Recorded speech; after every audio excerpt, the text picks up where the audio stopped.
Although she was born in St. Louis, Missouri. She came to France in 1925 after Caroline W. Reagan recruited her to be a part of La Revue Negre, an all-black show that will be showing in France. Josephine and her partner Joe Alex captivated audiences with her famous Dance Sauvage. So I learned that, like, we read a lot of books, and we watched a lot of documentaries. We watched, to compare her to, actually compare her to the other artists. We had to sit there, take notes about the similarities that we see and the differences, and we took notes on the Uh-Oh dance, how we connected. And we watched a lot of videos. Yeah, we watched a lot of videos, and we actually came to the conclusion that every music artist video that you watch, you are going to see some Josephine Baker in that video. A student who may not traditionally perform well in a sort of traditional classroom academic setting can pick a topic they love, immerse themselves in it, immerse themselves in the museum, the history fair, and come out with an amazing product, something that they've researched, that they know about, that they're excited about. They become the expert. Students learn differently. We learn differently. So making sure we maximize their learning style and their learning abilities with what we need them to know.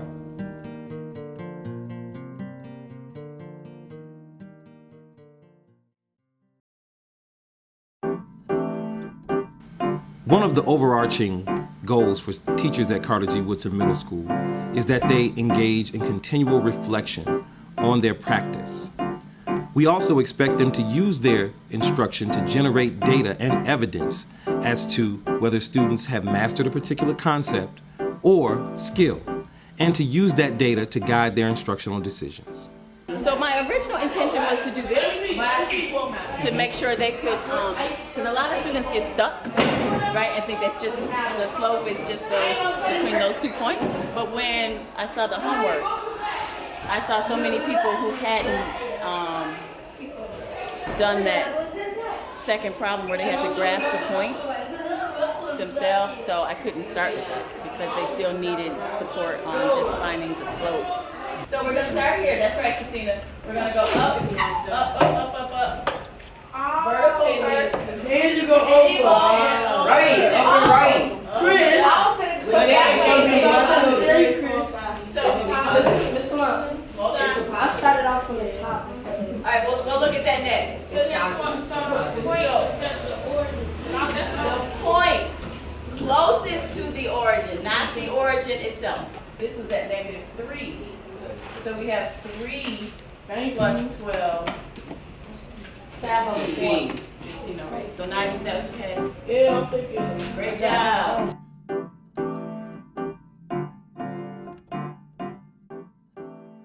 One of the organizational principles of Carter G. Woodson Middle School is collaboration.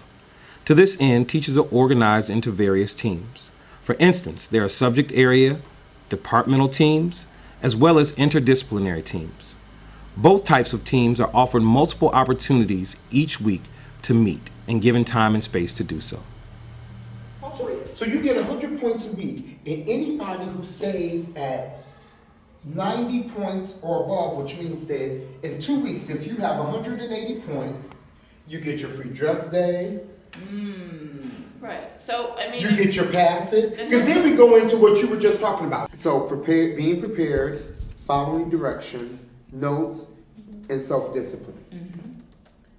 And so we don't get caught up in the minutia. We're not going to tit for tat. Right. But in these areas, if you're doing this stuff, those points are easy for you to earn. Those points are easy for you to earn. They will help bring up your grade. Absolutely. And they will give you some of the freedom you say you want. The Independent Scholar Program is something that some of our teachers and Mr. Washington witnessed when they went to Boston. to observe some schools there. They saw this program seemed to be working very well. We brought it here with our own adjustments to what would work best with Carter G. Woodson. Independent students are students who have met all of our expectations, meaning that for a 2-week period, they have absolutely no referrals. They can have one tardy to school, no tardies in between classes, and no missing assignments, homework, or classwork. I'm Paris. I'm transitional. Obviously, I have like 3 demerits. That happened because didn't have my materials, and I got a behavior demerit. I was talking during class. That's why I don't have 4 in Miss Goldberg's class, and I have a 3+. I'm Trayvonte Harris. I'm independent. I got there because I did all my work, trying to stay out of trouble with people, and I did my best. The Scholars program is not determining if you're a good or bad kid. It's singling out the people that do their work,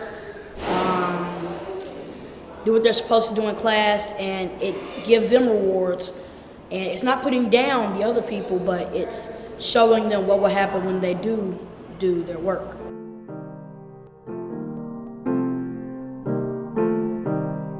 As we come into the second term with our own presence, myself and Mr. Brown going into classrooms and starting to see some trends that we weren't happy with, we had to retool and figure out how we were going to ramp things up.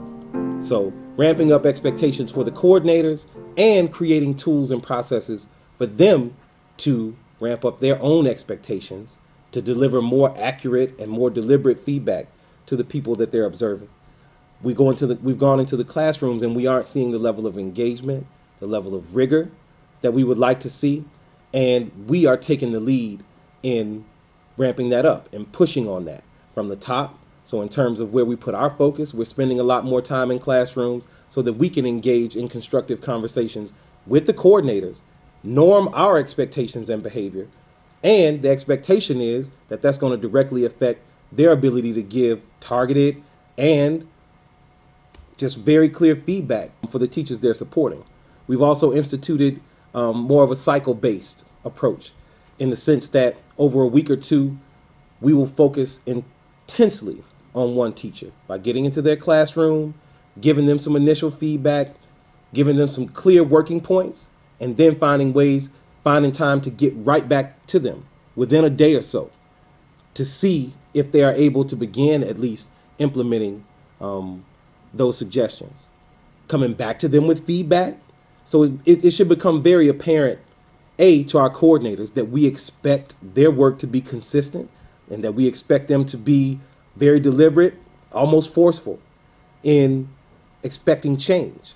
And it should become very clear to the teachers that they're observing that there are very high expectations for them as professionals and that we want to see them taking that feedback and creating change in their classrooms very rapidly. You're going to be looking at your poem to figure out the theme and for examples of imagery.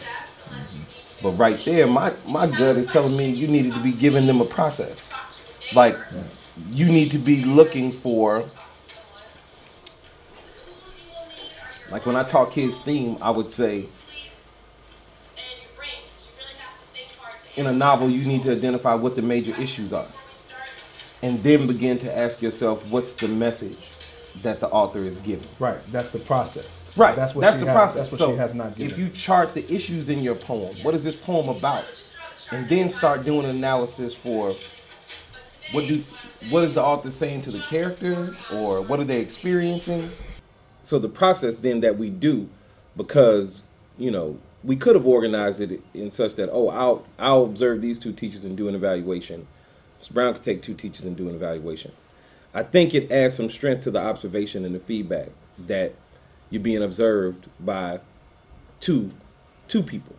And so it keeps, I think it strengthens the observation because it allows 2 people's eyes on the matter and 2 people's input. So it's a co-constructed evaluation, and the feedback is co-constructed. And it allows us to norm at the same time what we're looking for when we go into the classroom.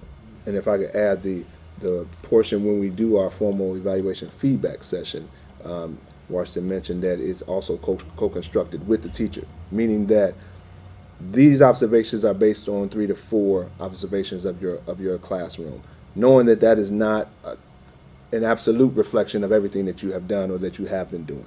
So if we have marked on something that we observed, but the teacher has evidence to prove otherwise, we invite them to either meet back or to bring that with them, so we can all decide what's a true reflection of where you are, and then what are the goals that we're going to set for you to make some improvement. And so, finally, I would say, so then the goal is for the feedback to be constructive. So over the next month's time, I would expect people to make real progress on the goals that are laid out for them. You know, and we're giving them, so we'll share their goals with their coordinator, so they're given support, guidance, they can come back to us, and the goal is really just to push their practice forward. Well, I think on the surface level, the organization will look very different in terms of having less folks freed up to engage in instructional leadership and the support of teachers. But throughout this year, I think my view has shifted of how that work can happen. And I think in education, one of the core things that we need to do is we always need to remain in a problem-solving or innovating mode. And so I look at the situation that's largely brought on by budget constraints next year as an opportunity to innovate. The goal next year is, in short, to kind of cut out the middleman and really push on everybody who is a member of this profession to act professionally, to generate data from their practice, to analyze that data, to respond to that data. I think then we move past the point of improvement as something that's being pushed on me or forced on me from the teacher's point of view. So, as always, I look at the constraints I'm presented with as an opportunity to innovate, as an opportunity to problem solve. We move forward. That's it. We don't go back. I think that you could tell they trust each other. They seem to be on the same page. They understand the challenges that are before them.